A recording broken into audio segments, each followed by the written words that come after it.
ரிஷபராசி நண்பர்களுக்கு எப்போவுமே ஒரு காரியத்தில் முழுசாக ஈடுபட்டு அது ஜெயிச்சே ஆகணும். நம்ம பாட்டுக்கு அரைகுறையே வந்துடக்கூடாது, ஜெயிச்சாகணும், சக்ஸஸ் பண்ணணும்.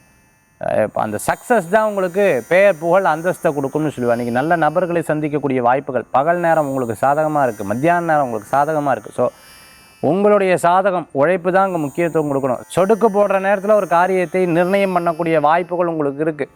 அதே சமயத்தில் ஒருத்தரை நினச்சா ஃபோன் அடிப்பா, நீங்கள் நினச்சா அவள் ஃபோன் அடிப்பா, அவள் நினச்சா நீங்கள் ஃபோன் அடிப்பல். அட்ட எப்படி ஒருவேளை அது என்னமோ சொல்கிறாளே சார், அந்த மாதிரி கிளிப்பதி அந்த மாதிரி ஏதாவது பதி இந்த மாதிரி ஏதாவது இருந்துட்டு இருக்குமோ அப்படிங்கிற ஒரு எண்ணமெல்லாம் மனசில் தோணக்கூடியதாக இருக்கும். நமக்குன்னு ஒரு சக்தி ஞானம் வந்துடுத்தோ அப்படிங்கிற ஒரு எண்ணங்கள்லாம் இருக்கும். எஸ், அது எப்போவுமே உங்களுக்குள்ளே இருக்கிறதா. நேரம் நல்லா இருக்குது, ஜெயிச்சு வருவீங்க, வெற்றி பெறுவீங்க, திருமணமாகும், வேலை வாய்ப்பு கூடி வரும், தொழில் நிறுவோருக்கு நல்லபடியான காரியங்கள் நடக்கும். பாசிட்டிவான தாட் ப்ராசஸ் இருந்தால் இன்றைய தினம் உங்களுக்கு லாபகரமான இருக்கும். வயசானவங்களை கவனமாக பார்த்துக்கணும். இன்றைய தினத்தில் அனுகூல்யம் தரத்துக்குண்டான அற்புதமான தெய்வம் துர்க்கை வழிபாடு.